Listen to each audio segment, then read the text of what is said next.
You don't water yourself down to make other people feel comfortable. You don't dull your light to match the dim. You show up, fully, and you take up space like you have every right to be there. Because you do. The world teaches people, especially those who are powerful but quiet, to be palatable. To tone it down, smile more, agree more, avoid conflict, sit in the back, let others speak first. You've never done that well. Not because you're trying to rebel, but because something in you refuses to play small. You've probably noticed how uncomfortable people get when you walk into a room and don't seek their approval. When you don't immediately explain who you are or justify your presence.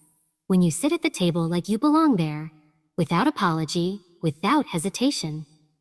That confidence, that grounded stillness, it rattles people who rely on external validation to feel okay about themselves. Your energy is felt before you speak. You don't need to be the loudest one. You don't have to dominate the conversation. Your posture, your eye contact, the way you observe before responding, it communicates everything. People pick up on it. Some are drawn to it. Others feel threatened by it. That's the price of not shrinking. You've probably been told you are too muchy, too confident, too blunt, too intense. That's code for I don't know how to control you. Because shrinking is often what people expect. They want you to adjust your energy to fit theirs, to lower your standards so they don't have to raise theirs. But you weren't built to play down your power just so someone else can feel okay in their mediocrity. You've been in rooms where people talk over each other, perform, compete for attention. You don't engage in that noise. You're not here to perform. You're here to lead, even if you're not the one in charge. Your presence is felt because it's authentic, not manufactured. You move differently, and people notice. There's a cost to being that person. Sometimes you're misunderstood. Sometimes you're labeled as arrogant or intimidating. Sometimes you get excluded. Not because you don't belong, but because others can't handle what you represent. Self-possession, decisiveness, integrity, power without noise. People who are used to transactional relationships struggle when they meet someone who's self-contained. Someone who doesn't need flattery, attention, or permission. That shakes them. You're not playing by the unspoken social rules of deferring, softening, or making yourself smaller. And when you won't bend into a shape that suits them, they don't know what to do with you. You've learned not to apologize for your strength, not to ask for permission to speak, not to seek validation in silence. When you walk into a room, you assess it. You don't just look for who's talking, you look for who's in control. You speak when it matters. You act when it counts. You lead with presence, not volume. You don't just hear what people say, you register what they don't. You watch the micro-expressions, the shift in tone, the way their eyes move when they lie. You've learned to listen with more than your ears.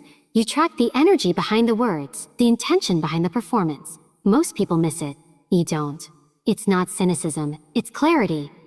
You're not looking for flaws. You're simply not blinded by charm, status, or surface-level narratives. You've seen how easily people wear masks, how they build personalities to survive, to manipulate, to belong.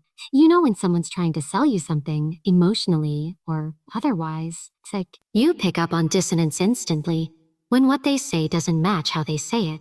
And once you spot that gap, they can't unring that bell. People feel it. They sense that they can't get away with their usual games around you. That you won't be fooled by the act, the flattery, the carefully curated image. It makes them nervous, not because you're judging, but because they realize they can't hide. You reflect back a kind of truth they're not ready to face. And most people aren't built for that kind of mirror. You don't react easily, and that unsettles people who expect predictable responses. They drop hints, they test boundaries, they try to provoke, but you just observe. Calm, focused, silent even. Not because you're passive, but because you're calculating. You don't get pulled into emotional bait. You gather data, you give people room to show themselves, and they always do. Ooh? You've learned that words are cheap, that someone's consistency, decisions, and patterns are what actually matter. You don't cling to promises, you measure behavior. And when someone shows you who they are, you don't argue. You adjust, quietly, swiftly, without explanation. This level of perception doesn't come from nowhere. It comes from experience, often hard-earned. You've been lied to, betrayed, gaslit. You've learned how to separate truth from performance because you've had to. And now it's instinct. You feel when someone is off before you can explain why. Your intuition is trained. not mystical. It's a product of being burned, getting back up and deciding not to ignore red flags just because they're inconvenient. People who thrive on manipulation, attention, or pretense find your presence unnerving. They'll say you're intense or difficult to read, not realizing that it's the other way around. You've already read them, and you're choosing what to reveal. This isn't about control. It's about discernment. You know who you're dealing with before most people have finished their introductions. You don't need hours of conversation to understand someone's motives.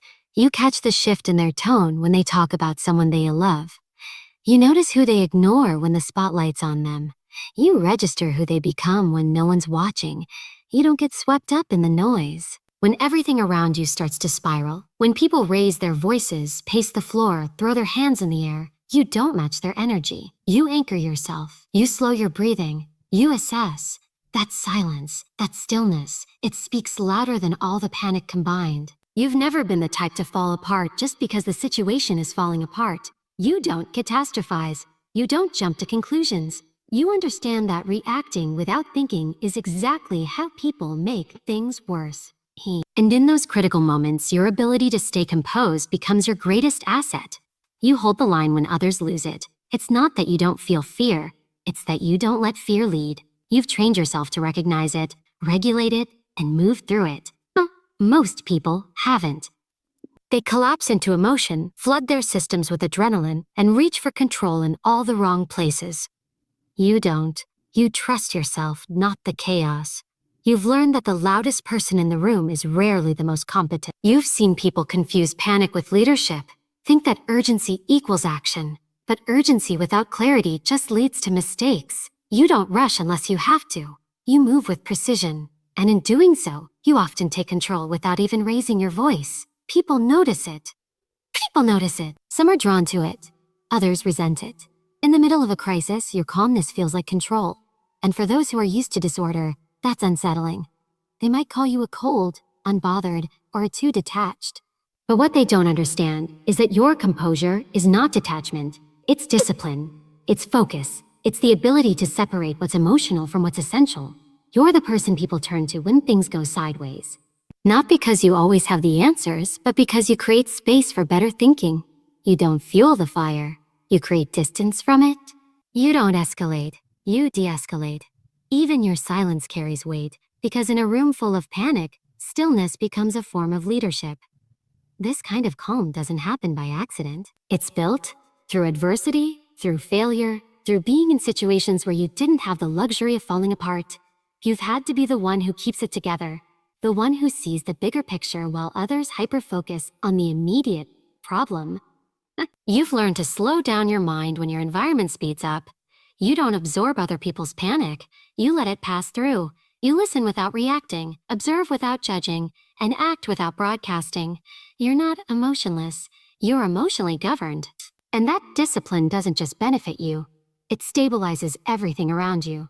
Because when everyone else is losing their head, the person who remains steady becomes the one with actual influence. You've learned that not every room is meant for you. And you're okay with that. You don't twist yourself into someone else's version of acceptable just to be included. You don't shapeshift to earn approval. If you have to betray who you are to belong, it's not belonging, it's performance, and you're done performing. You don't chase spaces that make you feel small. You don't tolerate conversations where your silence is expected, but your truth is not welcome. You'd rather stand alone in your integrity than sit comfortably in a room that forces you to compromise your core. That kind of independence makes people uncomfortable, especially those who rely on external validation to feel whole. You've seen what people do when they're desperate to fit in. How they laugh when they don't find it funny. How they agree when they don't believe. How they edit themselves in real time to maintain a seat at a table they were never truly invited to. You've probably done it yourself at some point, until the cost of betraying your values outweighed the benefit of inclusion. Once you wake up to that, you stop trying to belong where your soul doesn't breathe. You carry yourself like someone who has already accepted that belonging has to start with you. That if you don't feel at home in your own skin, no amount of social validation will fix it. You've worked on that. What time? You've built that, and because of it, You walk into rooms without needing to be liked. You're not rude. You're not closed off. You're simply not seeking permission to exist. That kind of confidence, the quiet, internal kind, it rattles people who still believe their worth is tied to how many people clap when they speak. You don't need clapping. You need truth. You need alignment. Vint. And if that means fewer circles, fewer fake friendships, fewer filtered conversations, so be it. You value authenticity over approval. You no longer apologize for being different. You no longer explain your path just to make others comfortable with your choices. You're not interested in being palatable. You're interested in being real. And being real isn't always convenient for other people, especially when they've built their identity around being liked. You don't operate from scarcity. You're not afraid of being alone because you're not lonely within yourself. You know what it feels like to be surrounded and unseen, and you've made peace with solitude over surface-level company. So when you say no, when you walk away, when you leave the table, it's not a statement. It's a boundary. You show up as you are, not who the room wants you to be. And when the room doesn't receive you, you don't lower your standard. You adjust your direction. You've spent too much time building yourself to beg for access to places that never saw your value. In the first place, you don't ask for respect. You embody it. It's in how you carry yourself, how you move, how you speak only when necessary. You're not loud. You don't need to be. People sense your weight before you open your mouth. And that kind of presence doesn't come from ego. It comes from discipline, self-awareness, and a refusal to perform. You don't waste time trying to impress. You're not interested in approval metrics. You're not here to sell yourself. You've done the work internally, and it shows externally. Your confidence doesn't spike in public and crash in private. It's steady, built on evidence, not noise. People feel it. They adjust their tone around you, not because you demand it, but because you set a standard simply by existing in alignment with yourself.